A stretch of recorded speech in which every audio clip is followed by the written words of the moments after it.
For over 600 years, it survived as one of history's most complex and enduring empires. At its height, it stretched from Europe through the Middle East to the north coast of Africa, controlling the sacred cities of Mecca, Medina, and Jerusalem. Its swift spread was fueled by the fervor of Islamic holy warriors, known for the speed and power of their attacks.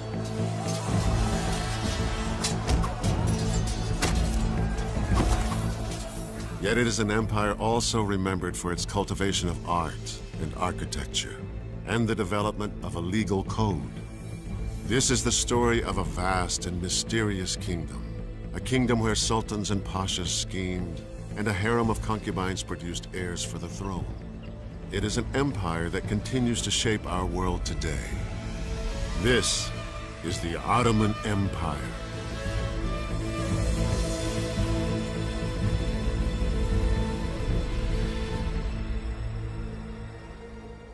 It was the dawn of the 14th century. On the Anatolian plateau in what is now modern-day Turkey, nomadic tribes of Muslim Turks enjoyed a pastoral existence, breeding livestock, cultivating crops, and following the seasons with their families and their herds. But now their native lands were under siege. Barbaric hordes of Mongol horsemen were advancing from the east. Known for their swift and ruthless raids, these Mongol warriors had created a 13th century empire that stretched from Europe's eastern edge to the Pacific.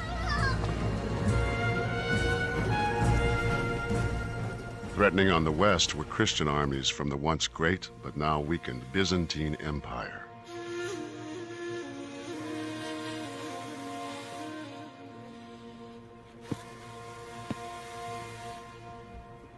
With their land and their way of life endangered from two sides, one man emerged as the tribe's leader.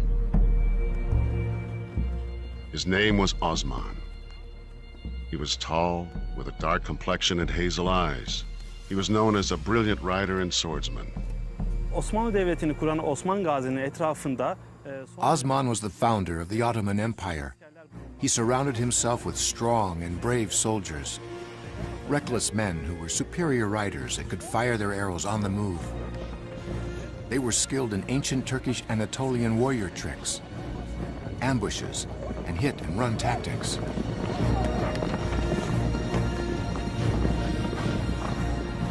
The key military attribute in the early years was speed. They moved very fast. They were excellent horsemen, and they used a very powerful short bow, which gave them major military tactical advantage over their enemies.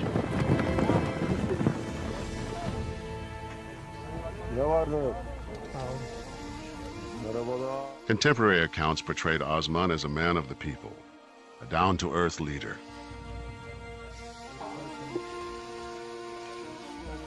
He dressed simply, ate with his men, and shoed his own horses. He ruled from the saddle.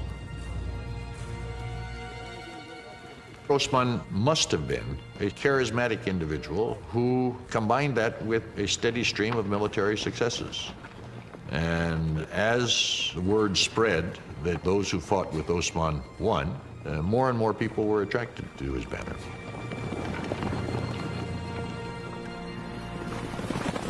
By the early 1300s, the Mongols withdrew, fearing the growing strength of the Ottomans. Osman then turned his attention to the Byzantines. Osman's enemy to the west, the aging Byzantine Empire, was in turmoil. It was almost 1,000 years old, dating from the year 330 AD, when Constantine moved the capital of the Roman Empire from Rome to Byzantium and renamed the city Constantinople. The Byzantine Empire had once been very great, but really ever since 1204, when the Knights of the Fourth Crusade occupied Constantinople, it had never recovered from the blow. And the blow it took from that experience allowed conquerors to move in from the east to capitalize on its weakness. And the last of these was the Ottomans.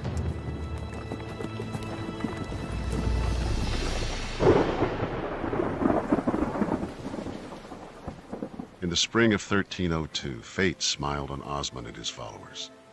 Unusually heavy spring rains in the Saqqara Valley, in what is now northwest Turkey, flooded the valley floor and changed the course of the river.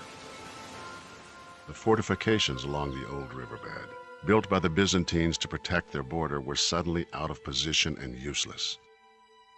This small act of nature shifted the course of history. It gave Osman and his warriors an opening to attack. Byzantium was in a very bad way. There was, let us say, a vacuum in northwest Anatolia, a vacuum of power, and into it they went. Some later accounts of this period by Muslim scholars suggest Osman's raiders were driven by a desire to spread Islam. But more recent studies indicate their motivation was more practical. Attacking the infidels attracted many Turkish nomad horsemen, very often from among rival Turkish principalities who wanted to fight against the infidel, but also attacking and capturing rich Byzantine towns meant more booty and spoil that were distributed among the warriors. Yiğitlerim, bu ganimetler hepiniz için. Gel yiğidim. Gel yiğidim. Many of the early Ottomans were Christians. They joined Osman in a common endeavor, and that was an endeavor, I think, in the very earliest stages, to enrich themselves largely by the booty and slaves one got from warfare. Osman generously shared the spoils of war, and his numbers continued to grow. The Ottomans were pushing a frontier in the 14th century, and people were very caught up in the I mean, like the American West, in the opportunities and the romance of the frontier. In July of 1302, the Byzantines responded to Osman's raids and counterattacked with a mercenary army.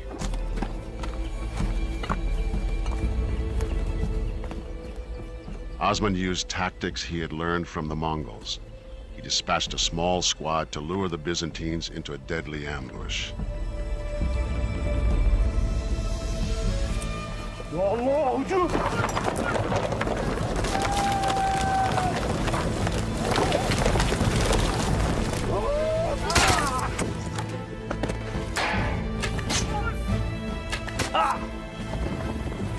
It was this victory that cemented the loyalty of Osman's troops.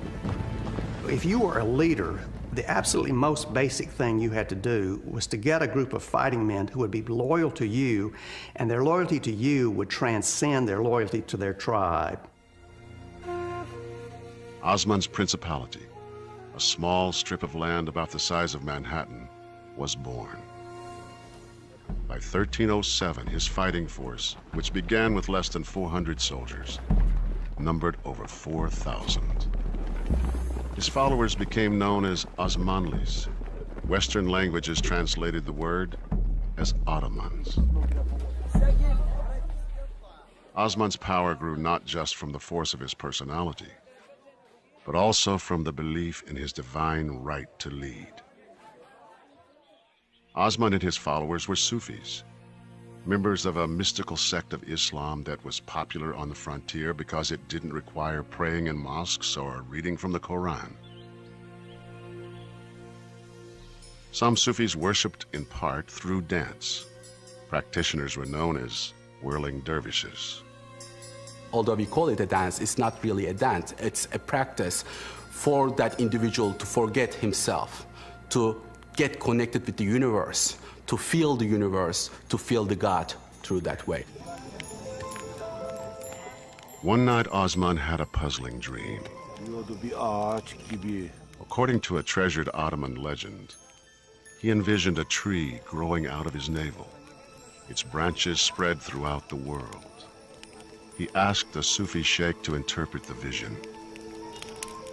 That Sufi sheikh told him that the dream meant that he would be the founder of a huge empire with many peoples under his sovereignty, and that this empire would encompass large territories and would bring much glory to the House of Osman and to Islam.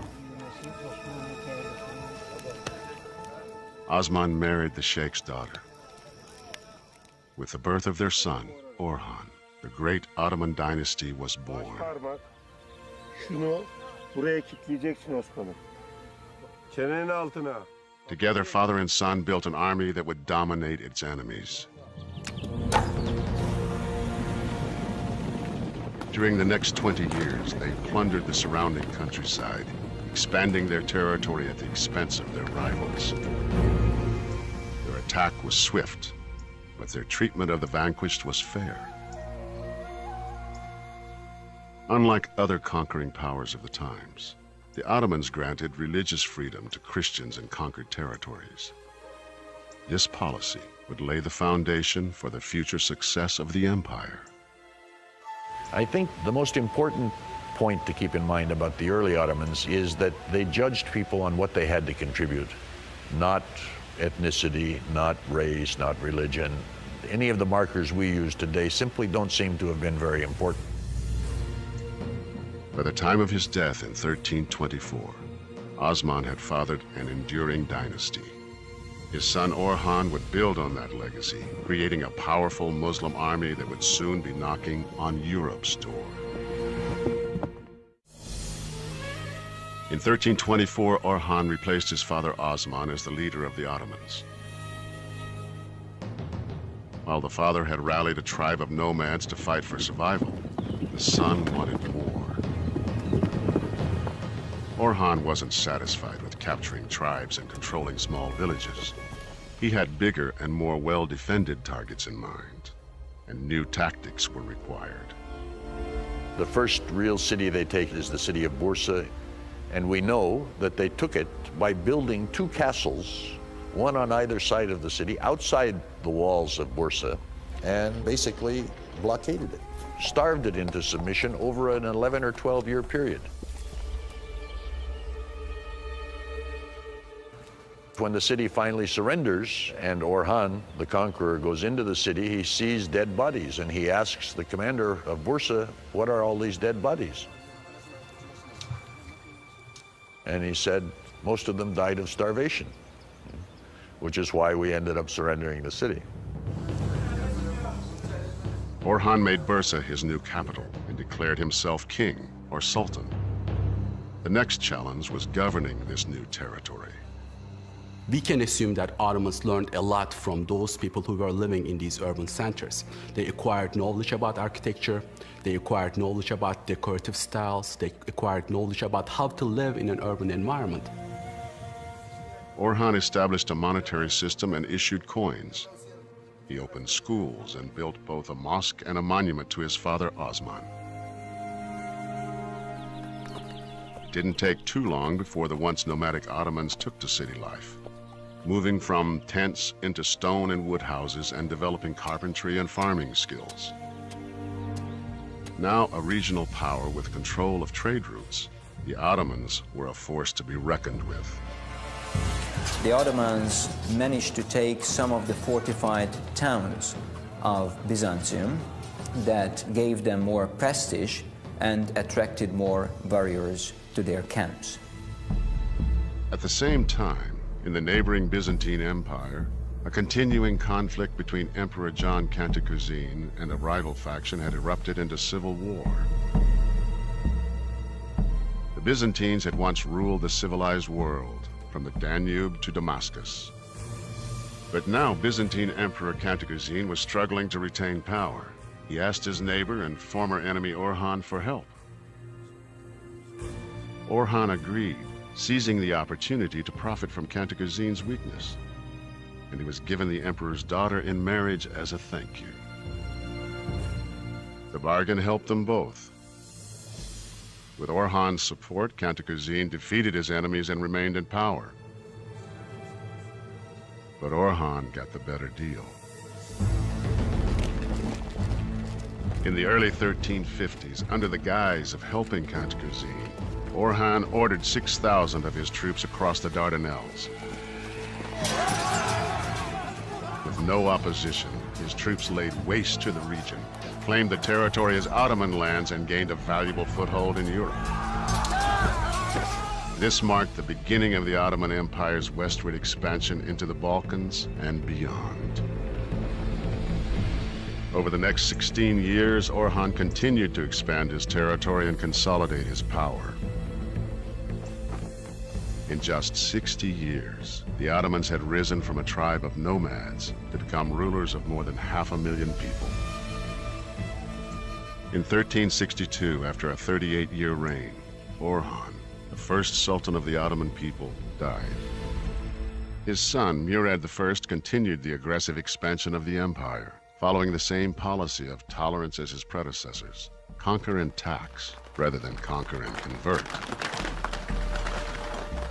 The Ottomans acted in a tolerant way, but not out of any philosophical commitment to something that we would call tolerance today, but for reasons of state. It was easier to subdue territories rather than to try and convert everybody.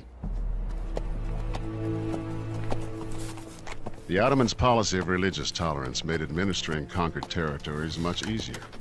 It reduced resistance and diminished the chance of revolt. In many areas, Christian subjects welcomed the Ottomans more as liberators than as oppressors, paying less tax to the Ottomans than they had to previous rulers.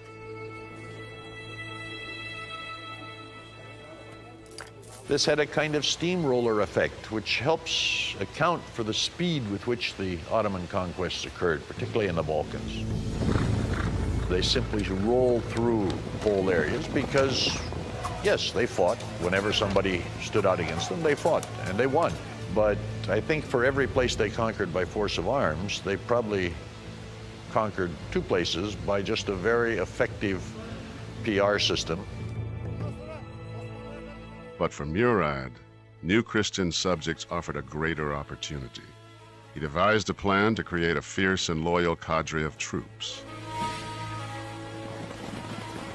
Ottoman officials descended on towns and Christian territories, ordering young boys of the village to come forth for inspection.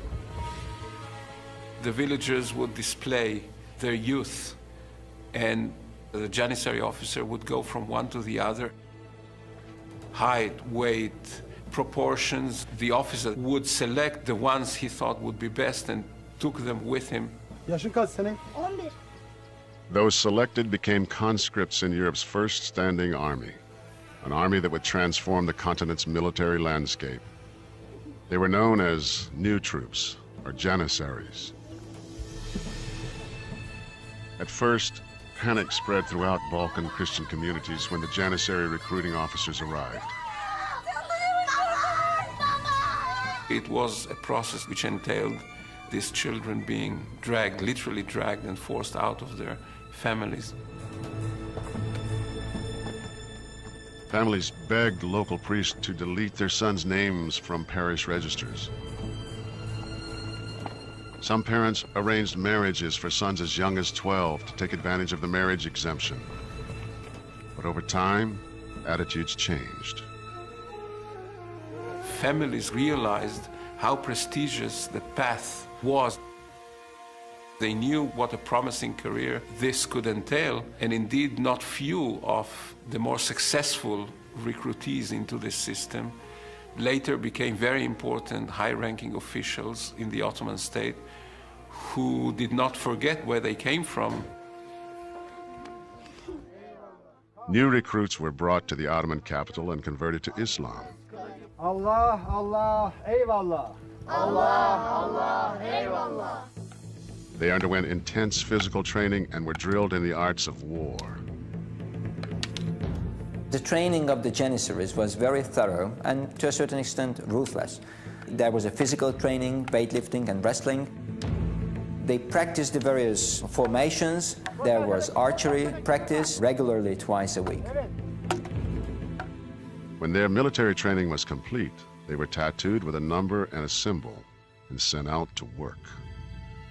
First, they were sent to Turkish families. It was a very heavy physical work, farming the land. When they returned, their physical shape was much better, they were much stronger, and they knew the language. The strongest and brightest were sent to special schools to finish their education. Janissaries who entered what are called the palace schools got a very broad education. They were trained in Arabic, Persian, Turkish. They were certainly trained in the Islamic sciences. Everyone was taught a skill.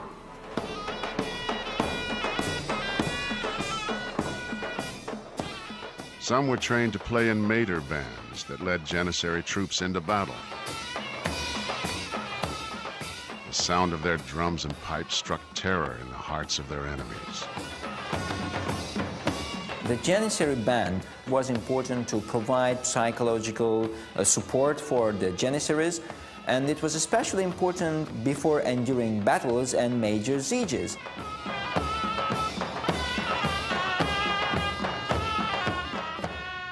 Janissaries who demonstrated extraordinary bravery were rewarded in later life with transfers from military service to civil service. A select few became part of the Sultan's inner palace circle, the counselors and viziers who quietly ran the government. Others were returned to their homelands as administrators. In effect, they became deputies of the Sultan's royal family.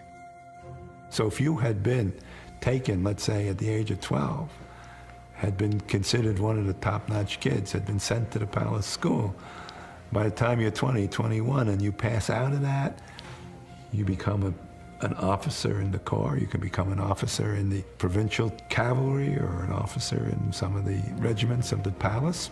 And eventually you rise up and you could even become the Grand Vizier. The only thing you couldn't become is the Sultan because you're not a member of the dynasty. Whether as soldiers, advisors, or administrators of far-off lands, the Janissary's sole loyalty was to the Sultan. Murad's revolutionary concept gave him firm control over all his inherited and conquered lands, and turned the Ottoman state into a true empire, reaching deep into Europe. In 1389, Murad was 70 years old and still leading his troops into battle when he was mortally wounded in Kosovo.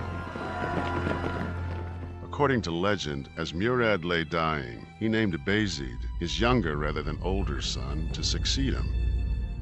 Brooking no rival, Bayezid immediately ordered the murder of his older brother Yaqub.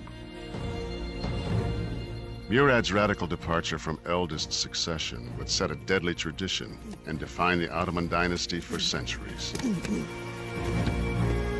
This whole question of being an Ottoman prince, you were going to have to kill all of your brothers, or they were going to have to kill you. It's hard to imagine. As you grow up, living what for us is the unthinkable. Over the next decade, the Ottoman Empire descended into chaos and civil war until a new sultan emerged as one of history's great conquerors.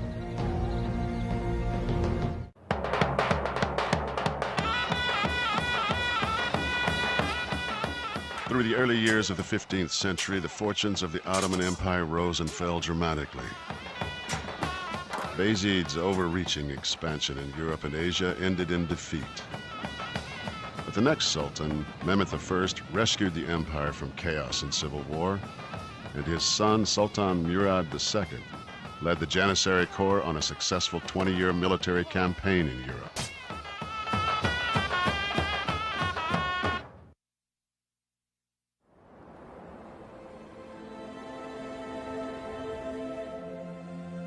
By the year 1444, after 23 years in power, Sultan Murad II was exhausted.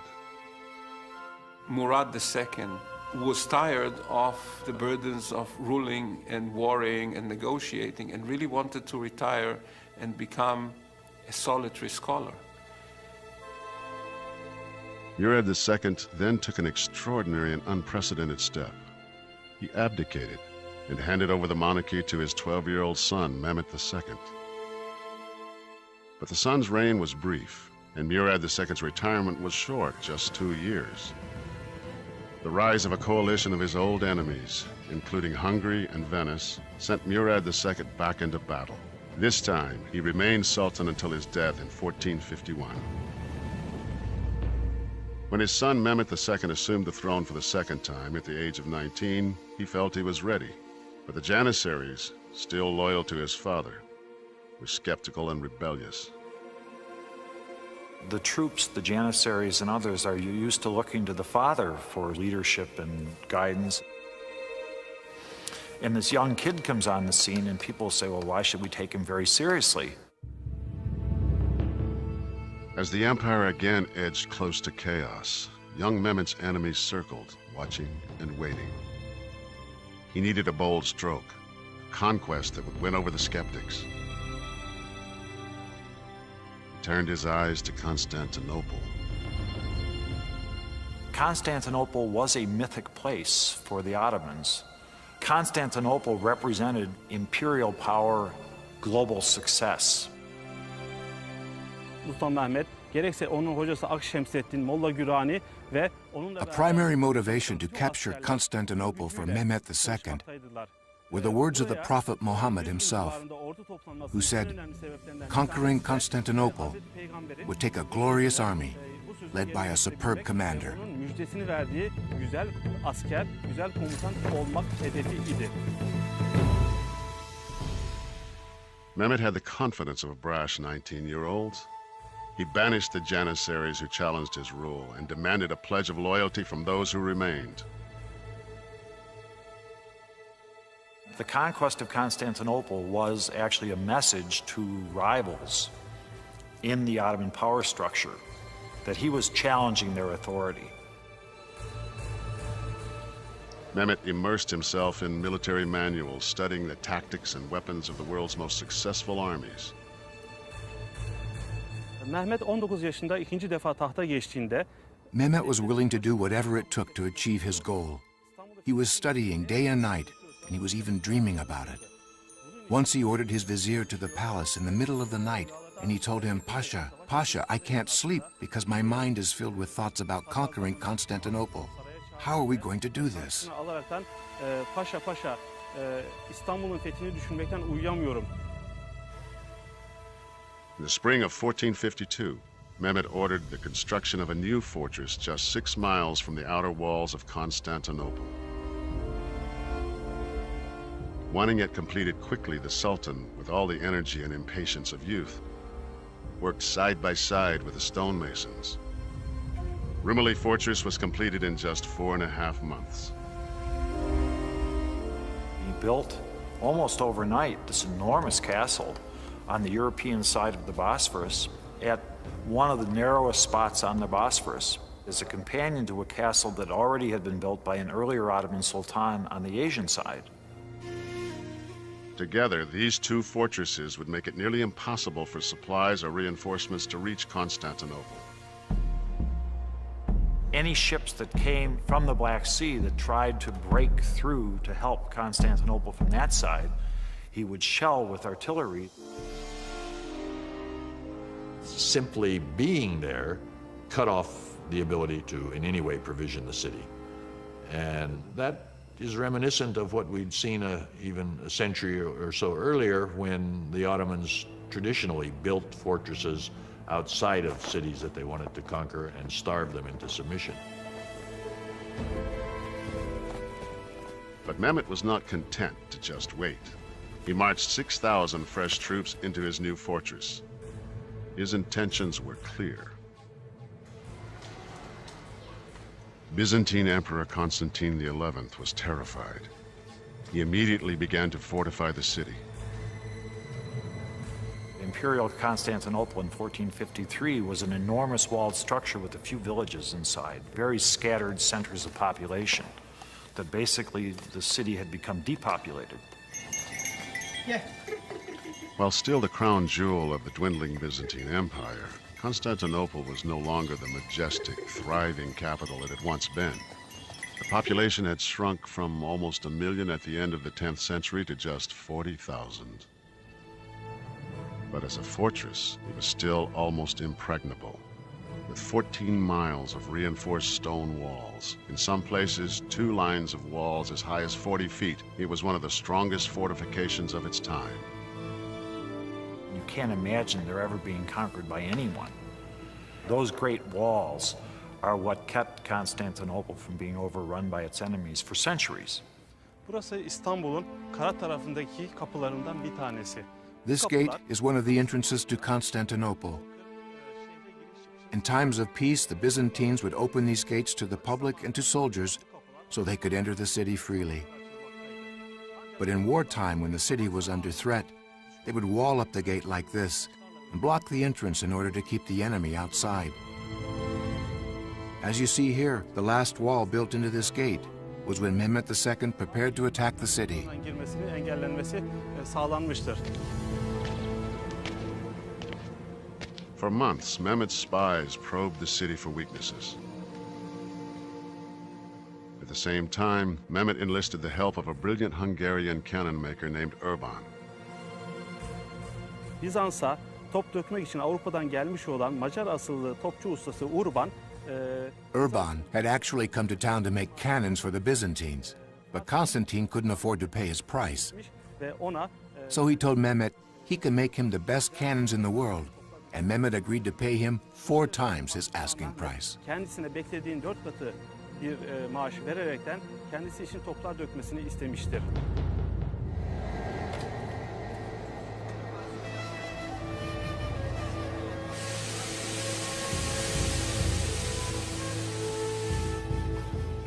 Urban built a battery of advanced artillery pieces, including the world's largest cannon.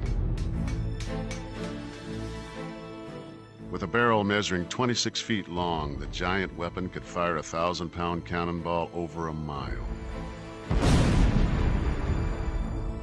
The explosion could be heard 10 miles away. On the eve of the battle, Constantine sent a message to Mehmet. As it is clear you desire war more than peace, so let it be according to your desire. I will defend my people to the last drop of blood. The supreme God calls us both before his judgment seat. Mehmet responded, "The holy war is our basic duty as it was in the case of our fathers. Constantinople, situated in the middle of our domains, protects our enemies and incites them against us. Conquest of this city is therefore essential to the future and safety of the Ottoman state." On April 6th, 1453, the siege of Constantinople began. April 1453. Just 2 years after becoming Sultan and just 9 months after completing the Rumeli fortress, Mehmet II was ready to attack Constantinople. Outside the fortress city, 100,000 soldiers, including a corps of elite janissaries, massed beneath the towering city walls. The troops donned chainmail armor and readied their weapons. Inside, Christian defenders braced for an attack. Bizans'ın savunması için The Byzantine army had about 9,000 soldiers. Of course, this number was nothing compared to Mehmet II's army of 100,000 soldiers. bu büyük surlar 2 katlı ve büyük bir hendeği olan bu surlar But the Byzantines had tremendous confidence. They believed their giant moat and 2 lines of walls were invincible in defense of Constantinople. arasında Fatih'in 2 avantajı vardı. Mehmet's troops moved their siege towers and catapults into position and anxiously waited for the order to attack.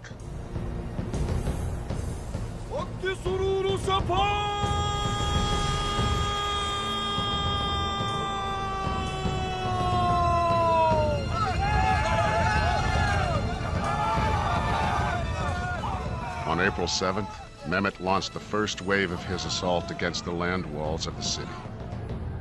But the defenders held firm.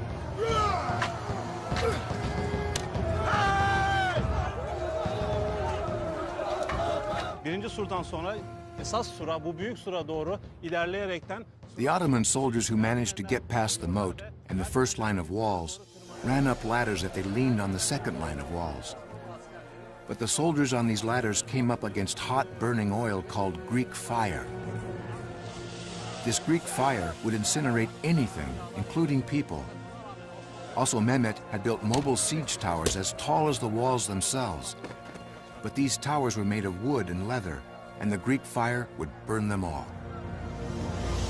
A huge number of foot soldiers who were not the elite Janissaries were used by Mehmet II as cannon fodder. And they were doing the initial damage by softening the city. As ground forces continued their attack, 150 ships of the Ottoman Navy approached the city and readied their guns. Constantinople is on a peninsula, and Mehmet's spies had learned that the seaward walls facing the Golden Horn were not as thick as the land walls.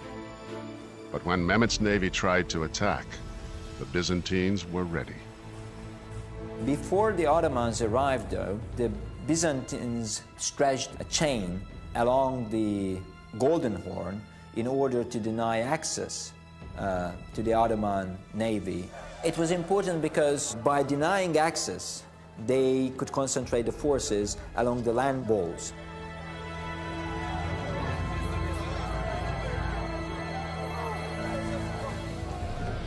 Then Mehmet devised a remarkable plan. If he couldn't break through the blockade, he'd go around it. He would take 80 ships overland over a ridge 200 feet high and down again to the water on the other side. It is quite extraordinary when you think about ships weighing many tons, several tons at least, being dragged on rollers up a very steep hillside for several miles and then being pulled down those rollers several more miles. You have this vision of hundreds of oxen and thousands of log rollers probably greased with some substance or another, and men screaming and pulling in this very dramatic scene. And it probably terrified the wits out of the Byzantines.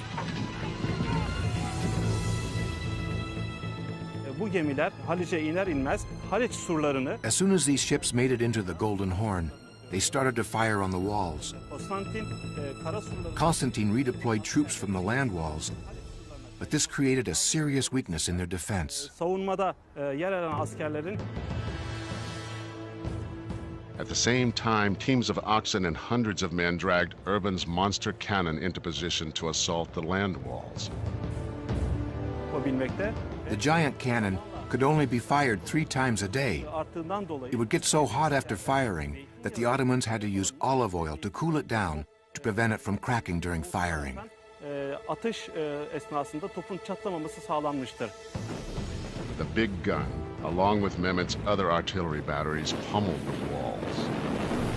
Surların önüne 14 ayrı batarya yerleştirdi ve bu bataryalar Mehmet had 14 artillery batteries positioned in front of the walls, and they fired day and night. atış sistemi gerçekleştirdi. To complement the big cannons, he developed a unique firing system for destroying the fortress. The cannons would aim at 3 points on the walls and fire continuously at these points. Kısmı yıkıldı ve askerler yıkılan yerlerden surların içine girdiler. On May 29th, 1453, after 7 weeks of intense siege, Mehmet gave the order for what would become the final assault.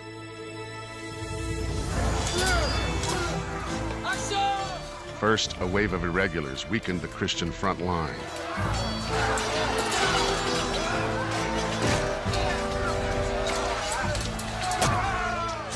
Next, a second wave of regimental troops intensified the battery.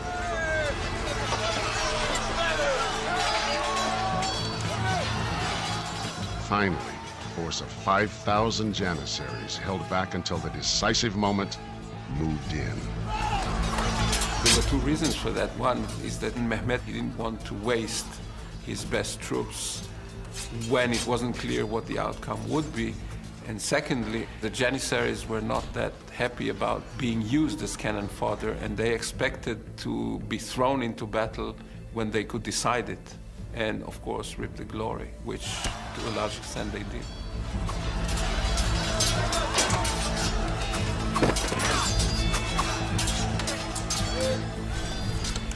The wall was breached.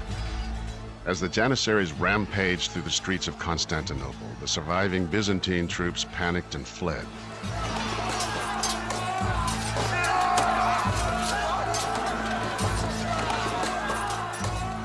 Emperor Constantine knew all was lost. He hurled himself into the midst of the enemy and was cut to pieces.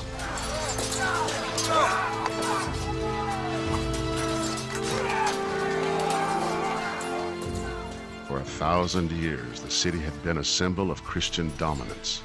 Now, the city of Constantinople was in Ottoman and Muslim hands. This had been the dream of Islamic conquerors all the way back till late in the lifetime of the Prophet Muhammad, when the first Arab attacks were launched against the city. And now, for the first time, this 19, 20-year-old upstart had done what nobody else had done. And this, of course, gave him great prestige throughout the Islamic world. In victory, Mehmet had one last concern. He was obligated by Ottoman tradition to grant 3 days of pillage to the conquering army. The soldiers could legally take any movable property and could rightfully enslave any of the city's population. But Mehmet had no interest in having his new capital sacked. On the second day, he entered the city at the head of a procession and put an end to the pillaging. Sultan Mehmet rode triumphantly to the magnificent church of St. Sophia and ordered it turned into a mosque. The Christian cross was torn down and replaced with a crescent, the symbol of the Ottoman Turks. The Ottomans had captured the Second Rome. With the capture of Constantinople, the Ottoman Sultan became a Caesar, an emperor, the successors of Rome. The fall of Constantinople shocked Western civilization. There were ceremonies of mourning in St. Peter's in Rome. Pope Pius II urged Mehmet to convert to Christianity. Instead, this Muslim sultan declared the city the capital of his Islamic Ottoman Empire. With this monumental victory, Sultan Mehmet had changed the course of world history and forever would be known as Mehmet the Conqueror. It was the beginning of the golden age of the Ottoman Empire.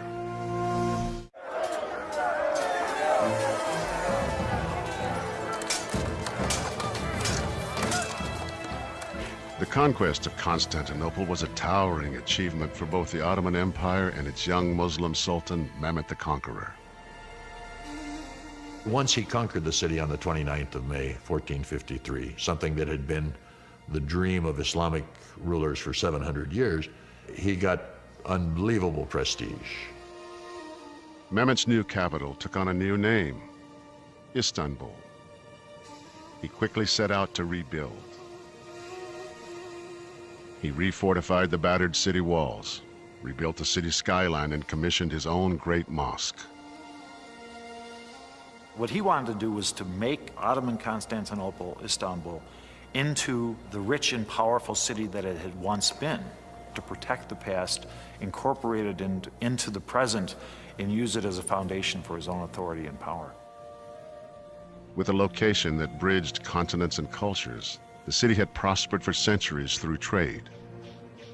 The new sultan ordered construction of the legendary Grand Bazaar, still the largest covered street bazaar in the world, where textiles, crafts, jewelry, and spices were traded in an intricate maze of covered streets.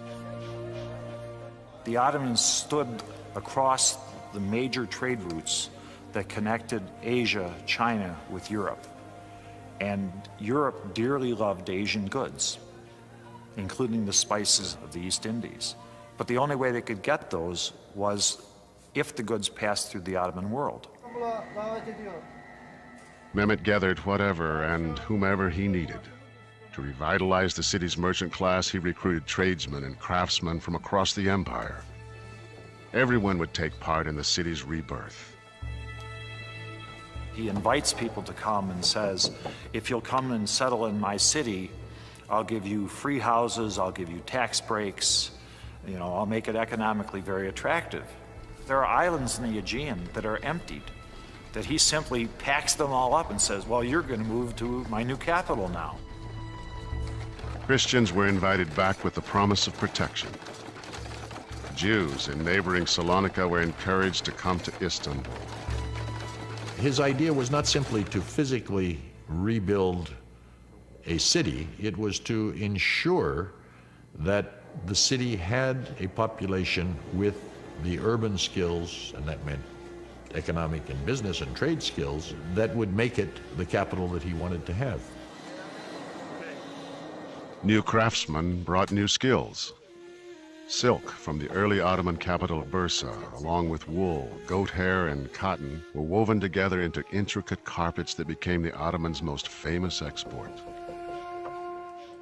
In 1465, the 33-year-old Sultan Mehmet II began work on the crown jewel of his new city, the extraordinary Topkapi Palace. Topkapi Palace should be thought of as a gigantic household consisting of concentric circles of power, the outermost circle being the least powerful. And as you get closer to the center of the palace, you get closer to the person of the Sultan, and therefore closest to the locus of power. It was intended to be both a symbol of power, but also the actual place of power. The massive 173-acre complex would ultimately include 10 mosques, 2 hospitals, 5 schools, 12 libraries, and 22 marble fountains. What you see in the background here are the chimneys of the kitchens. One of the things that I always think about when I look at those chimneys is that we call it a palace, but it was really a city. We have the registers of the food purchased and the cost and the amounts. At least 5,000 people a day were fed here. So this was a massive operation. Topkapi Palace was, in fact, a city within the larger city of Istanbul. Mehmet governed both in royal fashion. He took over much of the trappings of the Byzantine emperors, of the Eastern Roman Empire. The bread that the sultans ate came from a very special wheat grown in 2 villages in Bursa. And even as late as the 17th century, in the old palace in Bursa, there were 200 janissaries whose entire job in life was to sort through the flour, make sure there were no impurities, and send so many 100 pounds of this a week wherever the Sultan was. The Sultan ordered 2 mountain villages to supply ice year-round for Topkapi. Once a week, 200 donkey loads of ice would go down to the sea, be sent to Istanbul to cool the sherbet served at the meals in the palace here. Mehmet's religious tolerance and his broad interests in art and commerce transformed Istanbul into the vibrant new center of the Islamic world. He surrounded himself with Byzantine historians, philosophers, writers, diplomats. He was interested in many of the things that his contemporaries in Europe were interested in. He was, I guess, as close as I can think of to a sort of Ottoman Renaissance man as one can imagine. But his civic interest didn't alter Mehmet's military goals or aggressiveness. Rebuilding Istanbul required money, and new conquests generated new revenues. For 25 years, he waged war against the Christian territories, pushing the outer boundaries of the empire into Romania, Albania, and Bosnia, and dominated his enemies. His primary goal was to conquer Christian lands, then subdue them and tax them. He pushed very hard. He's in some ways a kind of Napoleon-like figure. I mean, he very definitely is a dynamic and decisive military man who also has a lot of ideas that spill over in other respects. After an extraordinary 30-year reign, Mehmet the Conqueror died of natural causes on May 3rd, 1481. He was 49. Mehmet had reinvented the empire, but he had also left it somewhat exhausted. After years of constant military campaigns, the Janissaries were tired and growing mutinous. Islamic religious leaders were also angry. They resented the Sultan's attempts to assert his authority in what were traditionally religious matters. He was also a person with too much voltage. By the end of his reign, There was a real demand for a relaxation from his over-aggressive policies and a move back towards stricter Islamic norms. This struggle for control within the Islamic faith would plague Mehmet's successors. The Ottomans were heading for violent and enduring clashes within the Islamic world. After Mehmet the Conqueror's death in 1481, the Ottoman Empire enjoyed a period of relative tranquility under his son Bayezid II. But Bayezid's peaceful nature and cautious approach proved to be his undoing. His sons argued for a more aggressive and forceful policy. In 1512, his son Selim won the support of the Janissaries and forced his father to abdicate. Selim's reign began brutally, even by the standards of Ottoman succession. Some historians believe Selim poisoned his father. He then ordered his 2 brothers and 5 nephews killed. Selim had come to power and maintained power by sheer force and force of personality, and was quite unhesitant to utilize violence. He was also a man who ruled by fear. All Ottoman rulers had nicknames, and they sometimes are quite telling. Selim is Yavuz, which means grim or mean. He probably got that nickname because he is the Ottoman ruler who turns against the older Islamic states.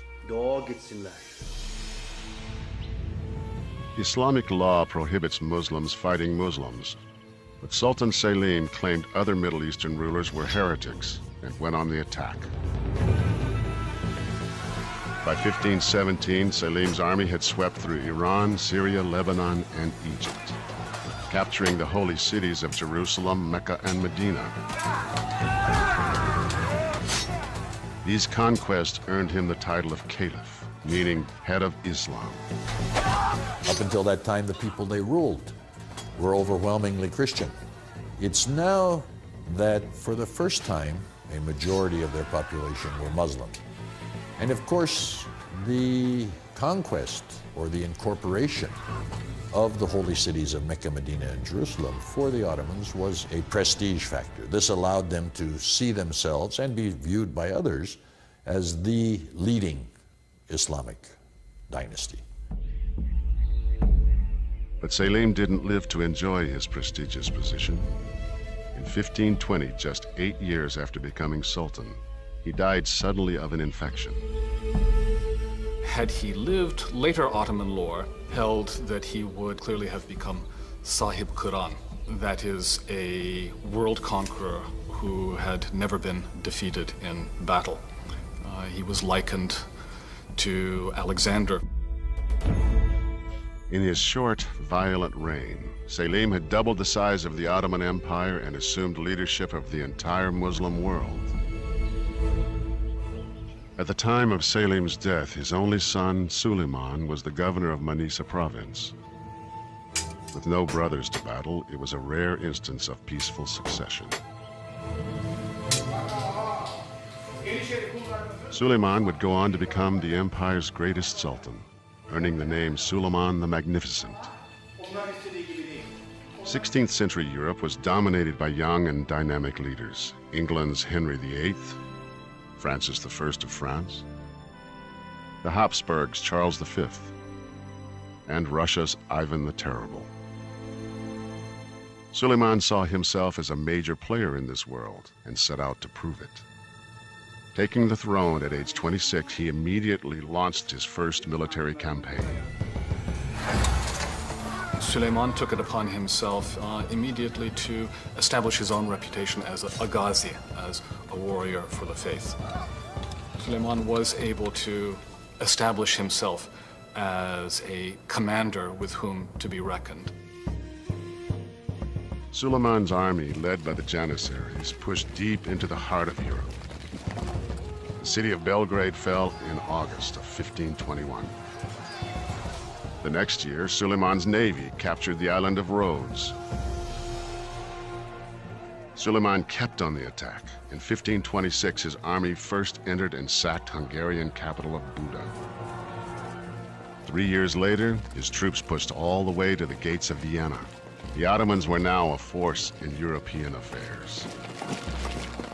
To expand the empire further, Suleiman knew he needed a stronger navy. The Ottomans are engaged in a fundamental battle with Spain for control of the Mediterranean. So there is a major superpower battle going on throughout the 16th century for mastery of the Mediterranean. And the Ottomans needed the very best naval commander that they could get. Suleiman offered one of the Mediterranean's most feared pirates, then called corsairs, the role of admiral of his fleet. His name was Haradim Barbarossa. This is very, very typical of the Ottoman ability to take people on the ground who had some native talent and then turn them to their own uses. And throughout Ottoman history, if you were enough of an outlaw, if you made enough trouble for the Ottomans, eventually they'd decide to appoint you to a government post, because better to have you on their side than to be making trouble for you. Barbarossa, with the backing of Suleiman, built a fleet of 200 ships. Within several years, this new navy helped create one of the largest empires in history, stretching across 3 continents from Russia through Eastern Europe, the Middle East, and into North Africa. Along with his military prowess, Suleiman was also a shrewd politician. When the Reformation split the Christian church in Europe into Catholic and Protestant, Suleiman took the side of the Protestants. The Ottomans favored Protestantism to the extent that they did, precisely because their traditional enemies were Catholic countries. So it was based on politics rather than some sort of assessment of dogma. Suleiman's backing and financial support proved crucial. Some historians even claimed that the Protestant movement might have failed without Suleiman's support. Suleiman, of course, was very much concerned about his public image, and he wanted to be known as one of the, perhaps the greatest leaders of his own age. One way to do this was to conquer, capture all these territories, defeat your enemies. Another way of doing this is to make Istanbul, the capital of this mighty Turkish Ottoman Empire, beautiful. In Istanbul, Suleiman launched a cultural and architectural revival to match that of the European Renaissance. Topkapi Palace was refashioned into the grand style of a European king. The court adopted the ceremonial style of European royalty.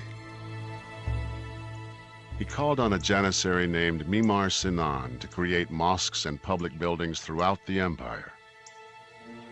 Sinan was trained as a military engineer, building arsenals, bridges, and aqueducts, and he proved to be an architectural genius.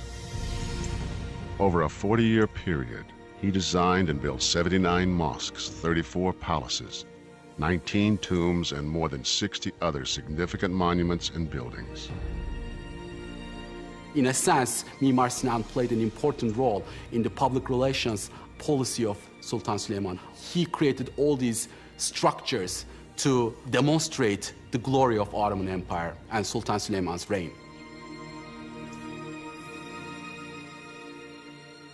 To the Europeans, he became known as Suleiman the Magnificent, but to his own people, he was called Kanuni, the lawgiver. Suleiman developed a legal system based on precedent and case law that was consistent with the sacred law of Islam. He also insisted that all new laws be compatible with Western Christian tradition. Suleiman is known as the lawgiver because he presided over an unprecedented codification of law. But among all of Suleiman's adopted Western ways, nothing proved more significant than the simple act of falling in love and getting married. Suleiman's marriage not only reshaped his reign, it would alter the course of Ottoman history for the next century. Sultan Suleiman's decision to marry for love was unprecedented and shocking. For over a century, the Ottoman monarchy had relied on slave concubines, not wives, for the production of heirs. This traditional Islamic approach had practical advantages. It produced a steady supply of princes, And unlike European monarchies that were easily derailed by one barren generation, the Ottoman dynasty survived, uninterrupted, for centuries. The system of the imperial harem, with its own rules, worked. And the rules did not include marriage. For a dynasty, it actually has an advantage because one of the features of Islamic law about slavery is it says that a slave has no lineage. It's almost as if the Ottoman dynasty achieved a form of asexual production. Nowadays, in the Western world, we kind of think the harem as a pleasure den of the ruler. It was, in fact, an institution in which reproduction of the Ottoman dynasty was planned and enforced. The harem women were Christian slaves, either taken as prisoners of war or brought to the palace by government officials seeking favors. The Ottoman sultans and their concubines followed this very particular policy by which each concubine could only have one son. And the minute she's produced a son, she no longer sleeps with the sultan. No two princes should be disadvantaged by having to share a mother. In other words, every prince deserves his own mother. The word harem means forbidden, and the Sultan's harem was housed in a beautiful but very restricted complex within Topkapi Palace. Chosen for their beauty, the women of the harem were converted to Islam and schooled in the Quran. Their role was to tend to the Sultan and provide sex. They would be very attractive. Many of them were taught singing, perhaps playing a musical instrument. Accommodations within the harem were lush, especially the rooms where the Sultan was entertained. Loud fountains in the windows prevented eavesdropping on private moments. At its height, over 1,000 women lived in the harem, but few actually slept with the Sultan. If a girl were successful, she might rise to a very powerful position. She might be the concubine of the Sultan and the mother of the next Sultan. It was like every little girl dressing up to be a princess, except she would have to be a slave princess. There was a strict hierarchy within the group. The most beautiful and highly trained women were allowed to sleep with the Sultan once. Among those who bore him a son, his favorites became Hasaki. These were the closest the Sultan would come to having a traditional marriage. As the size and influence of the Ottoman Empire grew, stories of concubines and the Sultan's private harem spread. European writers spun lurid tales of beautiful and naked women, fueling the myth of orgies and debauchery. Well, this fantasy of the Sultan surrounded by naked women, I think probably for the most part that didn't happen, but there certainly were 1 or 2 or 3 sultans for whom that was a reality. But overall, the harem operated according to strict moral codes of Islam. First of all, you have to just get out of your mind that this is something immoral or reprobate. Islamic law recognizes to reproduce with concubines as a legitimate phenomenon. A man can take a female slave as a sex partner if she is willing. And then if he has children by her, those children are legitimate if he acknowledges them. The Sultan had his own private path into the harem, known as the Golden Road. The only other men allowed entrance were castrated male slaves called eunuchs, who guarded, protected, and trained the concubines. The chief eunuchs sometimes became high-ranking officers of the empire, serving just under the Grand Vizier or the Sultan's chief minister. This was a highly regimented world, until Suleiman placed his handkerchief on the shoulder of a Ukrainian slave girl named Roxolana. He instructed her to return it to his quarters that night, and thus began a romance that would change the course of the empire forever. She becomes his great love, and very special things are done for her. He breaks with a number of previous customs, traditions for her. The Sultan sold all his concubines as virgins and committed to an unprecedented monogamous relationship with Roxolana. She produced 6 children with him. People didn't quite understand why this sultan is having so many children with her, why he's honoring her, and they start to call her cadı, which is Turkish for witch. Then, in 1534, Suleiman made a highly controversial choice. He and Roxolana were officially married. Roxolana was not apparently so extraordinary a beauty as to inspire the sort of passion and devotion that the Sultan was said to have lavished upon her, and therefore it was speculated that she may have had some training in the arts of enchantment that enabled her to capture the Sultan's heart in so vigorous a fashion. Whatever her wiles, Roxolana became a powerful force in the empire. Roxolana was smart, and she was very, very knowledgeable about political intrigue. We know for a fact that she got involved into palace politics, and some scholars even believe that she played a role in the killing of Süleyman's own son, Mustafa, and to make place for her own sons. Süleyman accepts rumors that Mustafa is plotting to overthrow him, and he has Mustafa executed. This is a devastating thing to have to do. Roxolana gets blamed for this. She's one of the people who's saying to Süleyman, you know, Mustafa's trying to get rid of you. After Mustafa's execution, Roxolana's own son, Bayezid, died under mysterious circumstances, leaving Roxolana's favorite son, Selim, as the only surviving heir. I mean, we are talking about Ottoman palace politics. You have to be smart, you have to be calculating, you have to be vicious in order to survive. Roxolana can be seen as a manipulative lady, but you have to be a manipulative lady in order to survive in that environment. Suleiman's loyalty to his wife never wavered. When Roxolana died, she was buried in a tomb designed for a queen. 8 years later, in 1566, the Ottoman Empire's greatest leader died in his sleep while on campaign in Hungary. He was 72. Sultan Süleyman really sought to create a world empire. It was certainly a single reign marked by the greatest territorial expansion. It was marked by an extraordinary degree of institutional innovation and organization. Süleyman's reign is a zenith. Suleiman's 46-year reign saw dramatic advances in law and in art and architecture.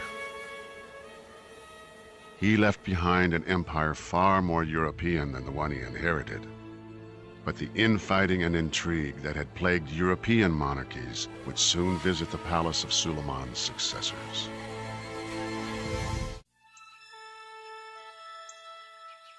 The 46-year reign of Suleiman the Magnificent marked the peak of the Ottoman Empire. For 2.5 centuries, through the reign of 10 sultans, the empire's growth had been fueled by the spoils of war. Now there was nothing left to conquer. It simply wasn't possible to keep on conquering. There had to be a change. They were up against borders in Europe, and they were up against borders with Iran. They were going to waste their budget on unnecessary wars. Constant campaigning had honed the Ottoman war machine into an invincible force. Now idle, it declined rapidly, failing to modernize either its tactics or technology. By the end of the 16th century, the Ottomans actually are surpassed by their foreign enemies, and they lose that military edge. Sultans no longer led their armies in battle. The Sultan is no longer the warrior king on horseback leading his troops on the frontiers, as they were in the reign of Suleiman. The Sultan basically stays in Istanbul and is the figurehead in a system that really is being run and controlled by others. And that system, the military and civil institutions that were so effective in building the empire, proved incapable of maintaining it. By the late 16th century, the Ottoman Empire, unable to meet the challenge of change, entered a centuries-long period of slow decline. One by one, its institutions failed. Among the first, the Ottoman tradition of dynastic succession. Fratricide may have been brutal, but it had served the Ottomans well, providing an unbroken string of 10 powerful sultans. One of the things that contested succession did, crude and barbaric as it seems to us, is it tended to eliminate weak candidates to rulership. Name me any European monarchy that had an unbroken succession of 10 able kings. In 1595, the most violent dynastic killings in the history of the empire put an end to fratricide. Mehmet III came to power after murdering 19 young princes. The wails and cries of the people of the city were doubled and tripled on this funeral. They simply could not bear to see this procession of coffins coming out of the palace. Some of them are this big. So it must have been terrible. And I think that was one of the pressures that persuaded the dynasty to stop doing fratricide. The sultans who followed Suleiman were, with rare exception, weak and inexperienced. Many were minors under the influence of the Valid Sultan or Queen Mother, and the palace fell victim to intrigue and infighting. The empire that had thrived for centuries with strong sultans and dominant armies now had neither. By the late 18th century, the Ottoman army, the war machine that had outmanned, outgunned, and outmaneuvered all its enemies, was in ruins. It was defeated by Russia's Catherine the Great in the Crimea in 1774, and was unable to stop Napoleon's invasion of Egypt in 1798. The mighty Janissaries, once the tip of the sword of the Ottoman army and the training ground for the viziers and advisors who managed the empire, had degenerated into a corrupt and lawless band of rebels. They were no longer effective on the battlefield, and they were out of control. Yeniçeriliğe uygun olmayan kişilerin askere alınması. Janissaries were revolting against sultans, demanding more and more money each day, refusing to fight on campaigns, disobeying orders, and ignoring regulations. Time to time, some sultans tried to straighten out the organization, but they all failed.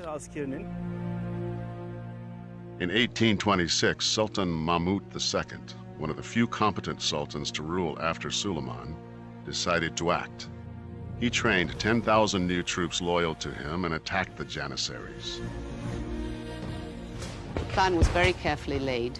One night, they fired on the barracks where the Janissaries were, and the loss of life must have been huge. There were Janissaries out in the provinces too, and they were hunted down and eliminated. The Janissary era was over.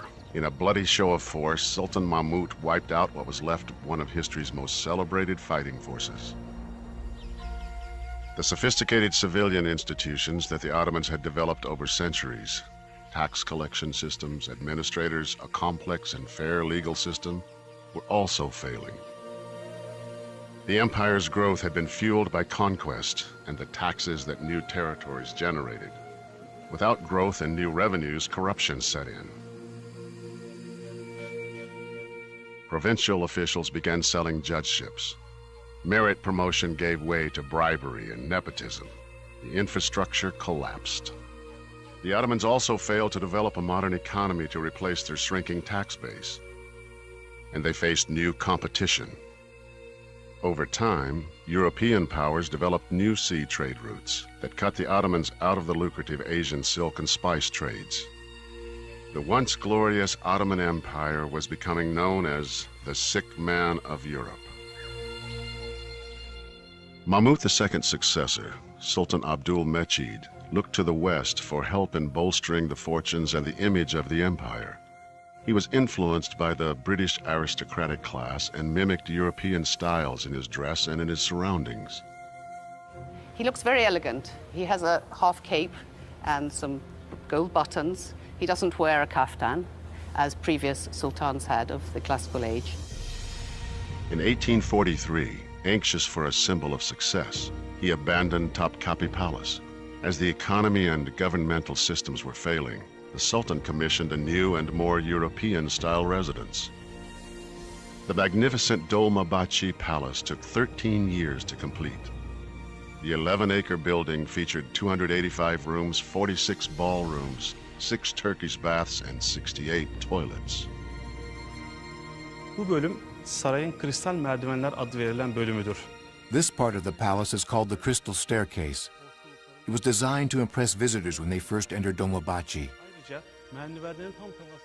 In addition to the crystal balustrades, the ceiling itself is also built of crystal, so that the light that streams through forms a magnificent display of the 7 colors of the rainbow. The ceremonial throne room was one of the largest ballrooms in Europe, designed to host state affairs for 2,500 people. The 4.5-ton chandelier was a gift from Britain's Queen Victoria. Bu saray, Osmanlı Devleti'nin inşa ettiği ikinci büyük saraydır, Topkapı Sarayı'ndan sonra. This palace was built to show the glamour and the wealth of the Ottomans to foreign diplomats. But the palace came at a great cost.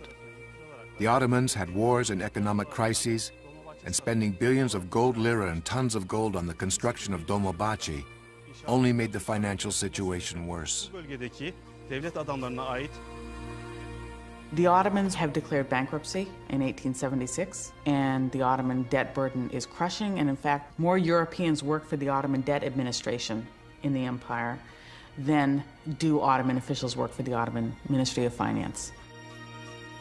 The reign of Sultan Abdul Hamid II would lead the Ottoman Empire into the 20th century. He continued to try to rebuild the reputation of the crumbling empire. He commissioned the most prominent photographers of the day to document the best of the empire: schools, hospitals, and manufacturing.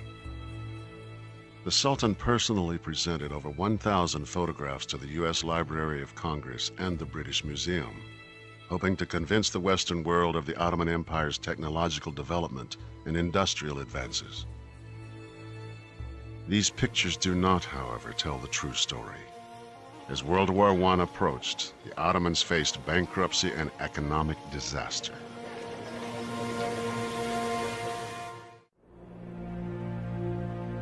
As the 20th century began, the Ottoman Empire was falling apart, stumbling from economic to political crisis.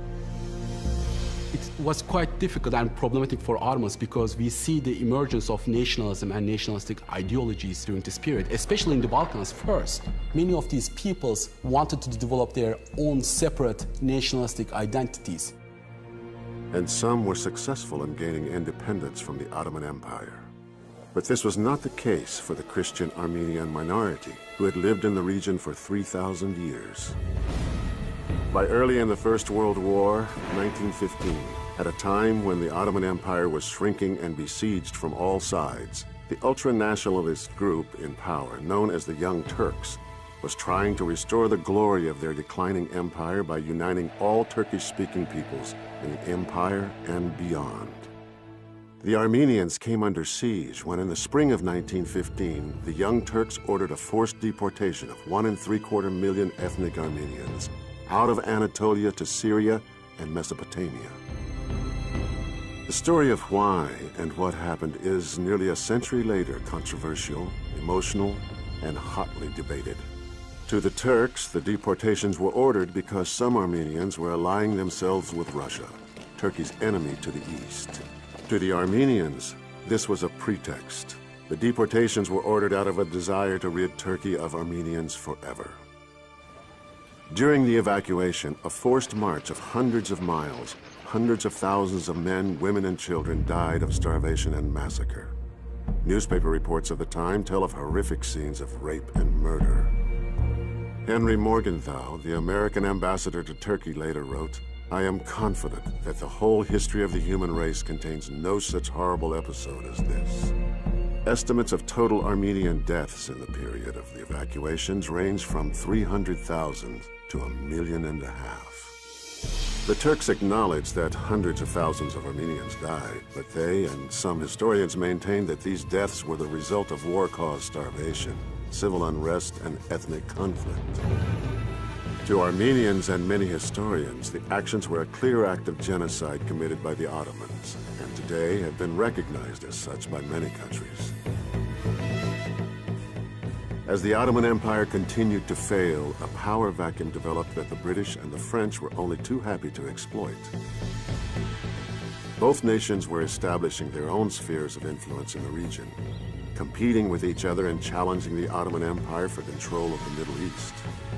From these troubled times, a new leader emerged, as brave and passionate about these Ottoman lands as the great sultans. His name, Mustafa Kemal. Osmanlı Devleti, Since its first days, the Ottoman Empire has trained many great leaders.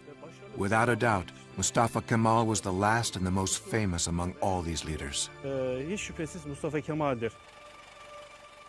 During World War I, the Ottomans sided with Germany against the forces of Great Britain, France, and Russia. At the famous Battle of Gallipoli, Mustafa Kemal earned his reputation as commander in the best Ottoman tradition. On February 5, 1915, British warships sailed towards the Dardanelles with the objective of capturing Istanbul. Ottoman troops dug into deep trenches and defended their position against thousands of Australian, British, and New Zealand forces. Kemal figured out where the British might make their landing, and when they came, a group of Turkish soldiers were running away from the front, and he appeared on the scene and he asked them, "Where are you going?" And they said, "The enemy is coming." And he said, "Right down over that ridge." And he said, "Well, stop running away. Fix your bayonets, lie down, and we'll hold them off right here." And they did that and were successful in holding them off. During the battle, a piece of shrapnel hit Kemal in the chest. Miraculously, his pocket watch took the force of the blow and his life was spared. This was very important because it convinced Mustafa Kemal of his immortality. He didn't die when he should have, and so in addition to all his other virtues and his other capacities, he also now had the sense of immortality. Kemal's determination and defiance motivated all around him. His men attacked and defeated the enemy. 9 months of gruesome battle at Gallipoli left an estimated 46,000 Allied and 66,000 Ottoman soldiers dead. There were over 200,000 injuries. Incredibly, the Turks had defeated their enemies. Mustafa Kemal's division had courageously and successfully defended the Ottoman lands. However, in 1918, the end of World War I meant defeat for the Germans and their Ottoman allies. The fact that the Ottomans sided with Germany in World War I is huge. It's with us even till today, because they chose the losing side of the war. There was no way the Ottoman Empire was going to be allowed to survive.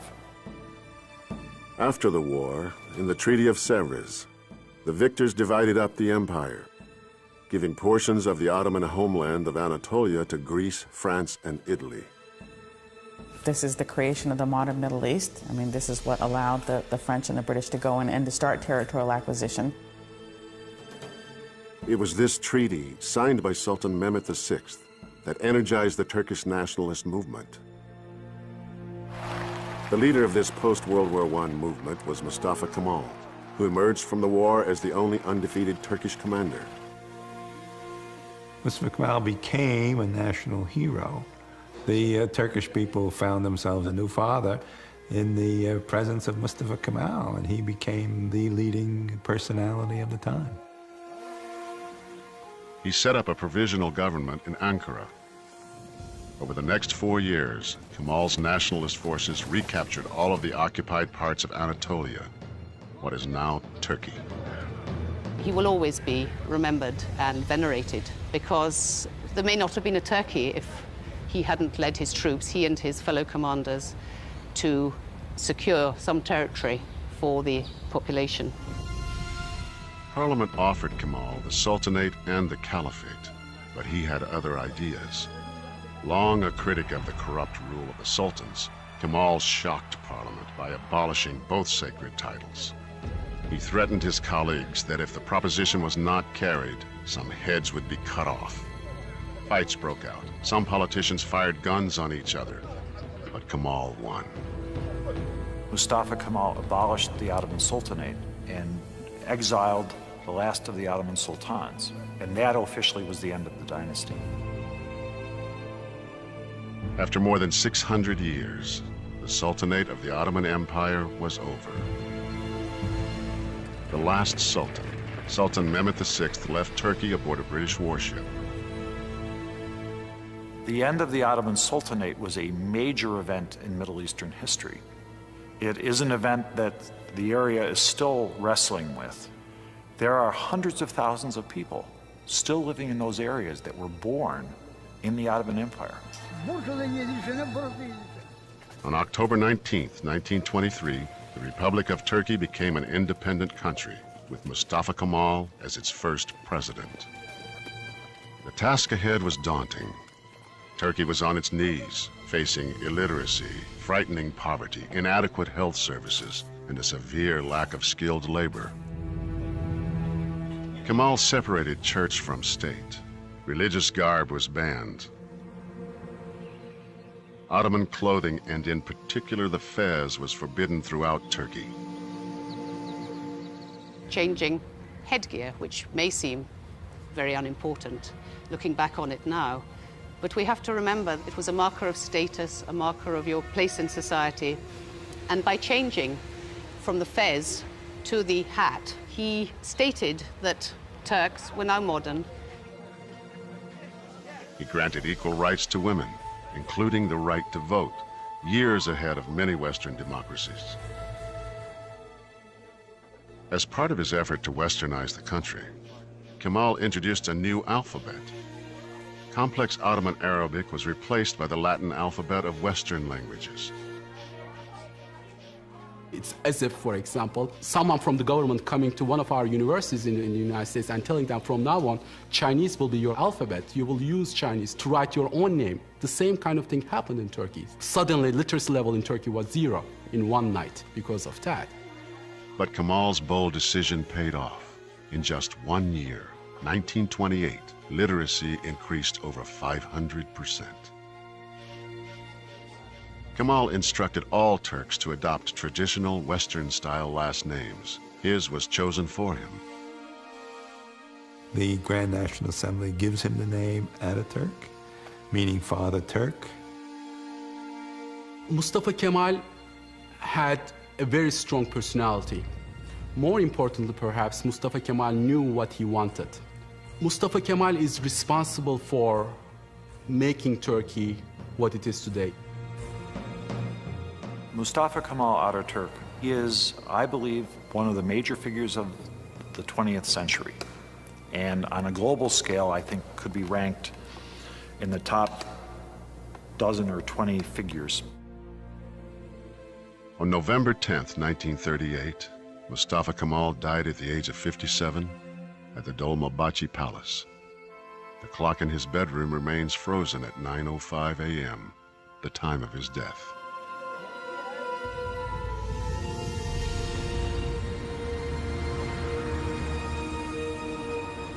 And to this day, at the same hour on the day of his death, people all over the country stop for a moment to remember Mustafa Kemal Ataturk.